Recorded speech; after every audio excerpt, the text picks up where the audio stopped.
Muy bien, aquí de regreso. Si ustedes pensaban que habíamos perdido el ánimo con los temas económicos y fiscales, se equivocaron. Aquí lo retomamos con la misma fuerza que venimos hablando de ello desde prácticamente finales del pasado año. Ciertas perspectivas económico-fiscales para el año 2015 que no terminan de cuadrar a pesar de los análisis que cada vez se hacen de una manera más fina. Y ahora vamos a intentar pues hacer uno de ellos, con dos invitados. Ricardo Barriento, que es investigador senior del Instituto Centroamericano de Estudios Fiscales. Ricardo, buenas noches, bienvenido de nuevo. Y don Eric Coyoy, exministro de Economía, ex viceministro de Finanzas, formó parte del directorio de la SAT y ahora coordina programas de economía en la Universidad Landívar. Eric, bienvenido también. Bueno, yo no sé, ¿qué queda por decir ya del panorama económico fiscal de 2015? Ya se ha dicho que van a haber agujeros, que van a faltar dinero, que la SAT no se arregla. Si usted, ministro, tuviera, o exministro, tuviera que, no sé, redondearlo en dos frases, ¿queda algo por decir o quiere usted destacar algo como un resumen de todo esto? Bueno, las finanzas públicas de Guatemala prácticamente están quebradas. A ver, dígalo eso más fuerte.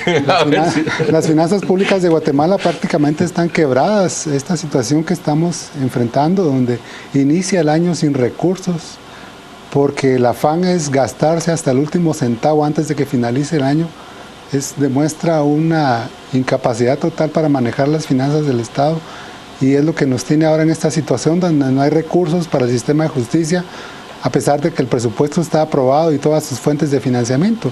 Simplemente denota una capacidad brutal para resquebrajar las finanzas públicas, y esperemos que algún iluminado en 2016 tome ya con seriedad este asunto, porque aquí lo que queda ya es que se acabe el 2015, que dejen lo menos quebrado posible y que el que llegue tome con alguna seriedad el asunto. Ricardo, a finales del 2014 se aprueban y se emiten los bonos para terminar de financiar el presupuesto del año pasado.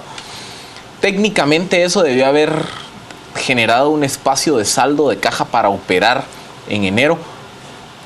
¿Dónde está el problema? Porque resulta que hoy, en los primeros 20, 25 días del año, ya empezamos a ver una crisis que generalmente se tardaba hasta septiembre, octubre. ¿Qué está haciendo mal finanzas o dónde está el error? Bueno, yo creo que lo que vimos desde octubre y los últimos meses y semanas de 2014 fue realmente el epílogo, un epílogo trágico, y usted lo decía bien, Pedro, antes del segmento, que cobró vidas. O sea, es que esto, yo tal vez solo agregaría a su pregunta, ¿qué nos ha dicho? Bueno, que esto no es juguete, aquí hay muertos de por medio. Aquí la cosa es muy seria, porque hoy decíamos en la mañana en un evento, hay 4 millones de niños, niñas y adolescentes fuera del sistema educativo, y en el sistema educativo está captando alrededor de 1.000 cada año. Es 1.000 contra 4 millones. Entonces, esas son tragedias nacionales, no se puede hablar de competitividad. Pero, ¿cuál es el origen? Bueno, yo creo que todo se remonta a un ejercicio presupuestario, una administración de la política fiscal francamente irresponsable. Por un lado, durante los 4 años de esta administración gubernamental, ya podemos decir sin excepción, se ha insistido en solicitarle al Congreso de la República, y el Congreso de la República ha aprobado asignaciones de gasto que luego se quedan sin recursos que las respalden. Entonces, esto viene desde 2012. Lo repitieron en 2013, no se aprobó el proyecto de presupuesto 2014, pero en vez de enmendar la situación, la agravaron. Porque, a ver, si ya la cosa, ya llevaban 2 años de experiencia, ¿verdad? En febrero de 2014, en vez de tratar de arreglar la cosa, ¿saben qué hicieron? Ampliaron el presupuesto para cumplir el pacto colectivo de condiciones de trabajo con el magisterio, financiado ¿con qué? Con supuestos ingresos tributarios adicionales. Entonces era una crisis cantada. Lo que vivimos en este momento es cuando tienes la autorización parlamentaria para gastar, que es lo que decía Eric, y más si hay presión política para hacerlo, pero no tienes los recursos. Entonces, tarde o temprano, tienes que dejar de pagar algo, ¿verdad? El agujero fiscal que nunca lo reconoció abiertamente, hasta ahora lo están reconociendo, era de casi 6.000 millones. Lo que decía el ministro de Finanzas es que necesitaba 4.000 y los bonos que le aprobaron fueron de 2.800. Entonces, por ejemplo, el tema del organismo judicial y el del Ministerio Público eran compromisos de 2014 que están pendientes de liquidar. Eso es lo que técnica y correctamente se llama deuda flotante, gasto devengado no pagado, y además que unas prioridades de gasto mal hechas. Más de 90 millones de quetzales en promover la imagen del presidente y los hospitales desabastecidos. Bueno, casi 200 que ahí se gastaron en publicidad. Eric, usted es un hombre de número. Sustancialmente es un entendido de esto y sus cargos se lo avalan. Usted ha dicho una cosa que puede ser esperanzadora o peligrosísima. A ver el iluminado que venga, los números que haga. Dejemos quien pueda venir, porque realmente puede ser un iluminado peligroso o un iluminado real. ¿Qué hay que hacer? Es decir, si a usted ahora ese iluminado teórico le dijera, Eric, ayúdeme, ¿qué hay que hacer o qué haría usted o qué propondría usted hacer a partir de 2016 para, no sé si la palabra es correcta, ajustar este desajuste o generar un vector de ajuste en el mediano plazo? ¿Cuál sería técnicamente su propuesta? Bueno, uno, hay que ajustar el gasto, un ajuste real de gasto. No, hay formas de hacerlo. Ya el país tiene experiencia en eso. En 2009, por la crisis mundial, se cayó el ingreso fiscal en todos los países del mundo, y todos los países del mundo que ahora no están en problemas ajustaron su gasto. O sea, sí se puede hacer. No gastar menos, sino redistribuir lo que hay, quitar, por ejemplo, publicidad y poner educación, por poner un ejemplo. Pero ¿verdad? Ajuste del gasto hay que hacerlo, y se puede hacer y se ha hecho. Acá mismo en Guatemala ha pasado. No lo quieren hacer. Segundo, dejar de gastar endeudamiento adicional. Los 2.800 millones de bonos, si no se los hubieran gastado, si no se los hubieran repartido inmediatamente entre los que los aprobaron, habrían alimentado la caja para empezar bien el año. Pero como se los repartieron inmediatamente y se los llevaron a los destinos reales que tenían esos recursos, no quedó nada en la caja. Ese es el problema. Una voracidad por ejecutar que no deja que el ciclo se regularice. Los ingresos tributarios siempre se reciben con un mes de rezago. Eso es toda la vida, no es ahora. Y siempre se ha sabido entonces que hay que tener una disponibilidad de un mes por lo menos. Hay un capital de trabajo, o sea, no hay empresa que sobreviva sin un capital de trabajo. Exactamente lo mismo es el gobierno. Aquí el problema es que se llevaron hasta el capital de trabajo y ahora el ministro no tiene con qué operar. Ricardo, hoy vemos la juramentación del nuevo superintendente de SAT. Y de acuerdo a las estimaciones que hace Finanzas, hay parte del agujero que en teoría se iba a llenar este año. Había un estimado de 700 millones que se iban a recaudar porque la SAT se iba a volver más eficiente en este 2015. Perdón que me ríe. ¿Cómo evalúan ustedes esa aseveración? O sea, eso es parte de tu respuesta. ¿Cuál es el estado de situación de la superintendencia? Miren, nosotros en el ICEFI sí hemos calificado a la SAT en una verdadera crisis institucional. Es una debacle. Lamentablemente, en este gobierno, creo que la administración tributaria sí observó un proceso de debilitamiento institucional que solo cambiar al superintendente no lo arregla todo, ¿verdad? Creo que tenemos un problema estructural. El nivel de corrupción y de desorden en el sistema aduanero. Yo me atrevería a decir algo. Cambiaron al superintendente, pero le impusieron a alguien en la intendencia de aduanas. Al anterior. Y a este también. Pues que aquí no hubo cambio de superintendente. Ah, bueno, sí, era el intendente de recaudación. Pero entonces, ¿cuál es el nivel de autoridad real? Digamos, de mando, de autonomía. ¿Cómo es que dice la ley orgánica? Es una entidad descentralizada con autonomía funcional, presupuestaria, no sé qué más. Eso ya es un chiste de mal gusto. ¿Ya? O sea, la SAT es hoy en día una cloaca politizada totalmente. ¿Ya? No esperemos que recaude 700 millones más. Estimemos cuánta recaudación va a perder. No nos queda mucho tiempo, pero sí hay una pregunta que yo creo clave. ¿No son ustedes los primeros técnicos, porque lo han dicho también otros no técnicos como yo, los primeros técnicos en decir ya topamos? Es decir, o ya hace tiempo que topamos, pero ahora de verdad ya topamos. Es decir, ya no hay más, esto no se estira más. Estamos en año electoral, nos viene un gobierno nuevo, no sabemos, puede venir incluso más endeudador que este o menos.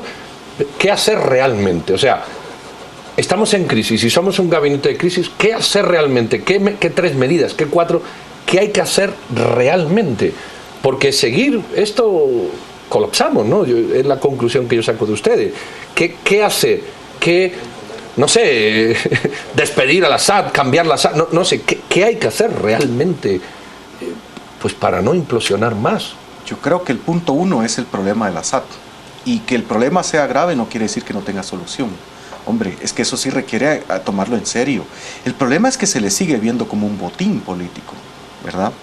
Creo que el tema del programa de contención del gasto que mencionaba Eric es un segundo punto imperativo. Y 3, las prioridades de gasto, porque el gasto público no está ahí porque es ocioso.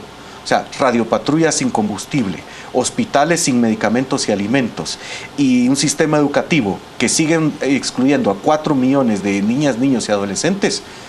Eso no es sostenible. Creo que la contrapartida es ingobernabilidad. Entonces yo creo que sí merece una propuesta de política seria. Pero la administración tributaria podría ser el primer paso. Eric, la receta desde el Ejecutivo con el tema de la SAT ha sido subcontratar o buscar subcontratar a una empresa que apoye las tareas de recaudación.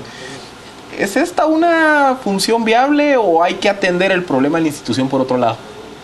No, lo de la empresa que apoya servicios de recaudación no es funcional. Ya Guatemala tuvo una experiencia en ese sentido con una empresa europea, que el resultado no fue positivo. Lo que queda por hacer bien es la fiscalización, y esa es una labor que la SAT no puede delegar a un tercero de ninguna manera. Y por lo tanto, si es un saneamiento interno de la SAT, principalmente en los niveles directivos, no es lo que vemos ahora. Aquí simplemente movieron 2 piezas, un cambio posicional, como dicen los comentaristas de fútbol, ¿verdad? Pero no habrá ningún cambio este año, pero sí es de esperar que la próxima administración pues pueda tomar con seriedad el asunto de la SAT, y es un saneamiento de los niveles directivos de la SAT, y a partir de ahí empezar a aplicar un régimen sancionatorio a los cuadros técnicos, porque es fiscalización y control lo que está deteriorado, y eso no es delegable a un tercero. El tema de sistemas informáticos sirve, sí, solo sí hay cuadros técnicos y directivos pues con la vocación de hacer las cosas bien. De lo contrario, simplemente los sistemas pasarán apagados como suele suceder, ¿verdad?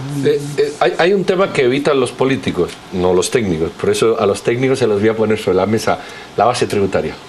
No podemos seguir manteniendo un país, a pesar de todas estas reformas que ustedes más o menos han dibujado y que todas tienen una racionalidad brutal, si solo hay 1,5 millones de contribuyentes, 4,5 millones perdidos, 65-70% de economía informal. Es decir, si no ampliamos esa base tributaria y todos contribuimos, ¿es posible con el 1,5 millones de contribuyentes, a pesar de esas reformas, generar vectores pues, que optimicen el tema, o esto que yo estoy contando es parte esencial del problema? Bueno, es que en realidad hay muchos más contribuyentes. Pensemos en el IVA. Y es ahí donde está el fraude. Cuando compras algo, en el precio que estás pagando ya está incluido el IVA.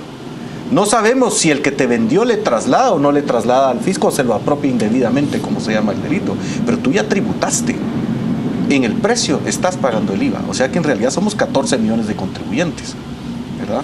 Entonces, la SAT lo que tiene que hacer es, ya sea por el lado de la renta, que sí es el 1,5 millones de contribuyentes, por el lado de la renta, o por el lado del consumo, lo que tiene que hacer la administración tributaria es, si es por la renta, hombre, competitividad quiere decir que si somos en condiciones iguales y tenemos los mismos ingresos, entonces deberíamos tributar igual. Y si yo consumo, que no se quede con la plata. Ese es el punto. Bueno, estamos en tiempo, don Eric y don Ricardo, pero yo creo que por lo menos le han adelantado mucho el programa económico al próximo gobierno que venga.